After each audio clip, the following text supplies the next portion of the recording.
In my last video, we talked about the top running backs in this year's fantasy draft. For this video, we'll talk about the wide receivers. Before we do though, let's go over the rules so that we're all on the same page. Each of these videos will be based on a 12-team league that features half-point PPR scoring. The roster that I'll be using will be the one listed at the top. A quarterback, 2 running backs, 2 wide receivers, a tight end, flex, a kicker, and a defense. If you have different settings than the ones listed for this video, check out my link below. I have a number of downloadable guides with all the formats listed on your screen. With that being said, your number 1 tier of wide receivers features the following 2 players. We have Devonta and Tyrik Hill. What's interesting is that the top wide receivers this season actually seem to be undervalued. Seems like most people are reaching for your number 5 and number 6 running backs when you should take Adams and Hill instead. Both these guys are definitely worth a top 6 pick. Now, I understand why you might have Tyrik Hill over Adams, and honestly they were so close in my opinion that you can't go wrong with either. Personally, Adams' route running and his ridiculous 3 yards per route run that he created last year, along with his 1% drop rate, are the 2 reasons why I have him first overall. However, you obviously can't go wrong with either. Moving on to tier 2, we have Stefon Diggs, DeAndre Hopkins, and Calvin Ridley. Now, once again, these players do seem to be undervalued. They aren't as undervalued as the first tier relative to their ranking though, but if you do pick in the top 4 picks, then again at the end of the second round, it wouldn't shock me if a guy like Calvin Ridley fell into your lap. This is a great place to take him. I broke him down in my last video on this channel, and needless to say, the dude is pretty incredible.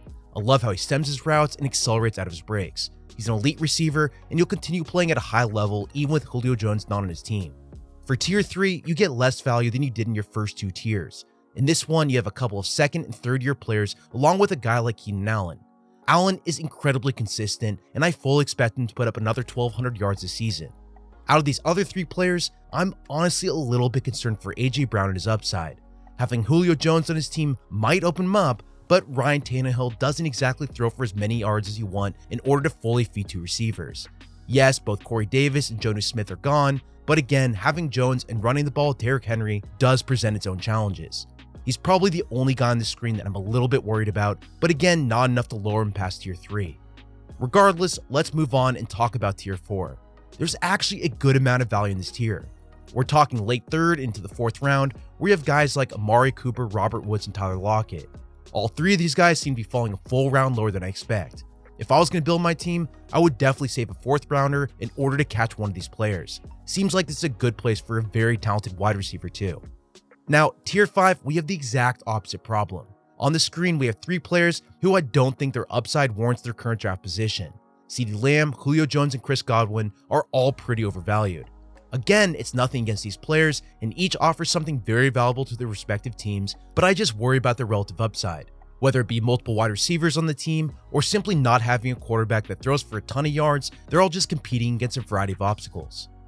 Let's move on to tier 6. In this tier, you're getting a lot of upside, and you can easily bag yourself a very talented flex. For example, T. Higgins, Courtland Sutton, and DJ Chark are all falling way too far in my opinion.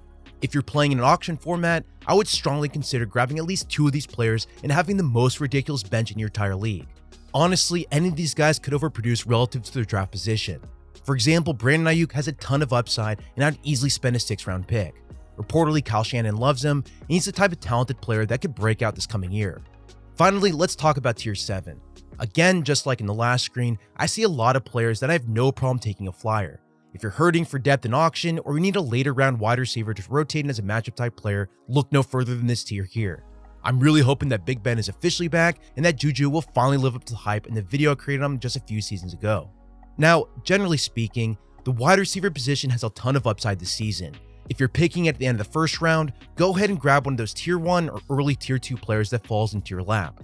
After that, I think round 4 is a great place for a tier 4 player. Lots of upside and lots of talent should still be available at this point. After this, I'm more or less looking for upside. Go to tier 6 and tier 7 and draft multiple guys that you feel are underrated. Those were the guys highlighted in green on your previous screens. Now for matchups, the worst secondaries entering this season are the Falcons, Cowboys, Lions, and the Raiders. It wouldn't shock me in the slightest if your lower tier guys end up having great games against those defenses.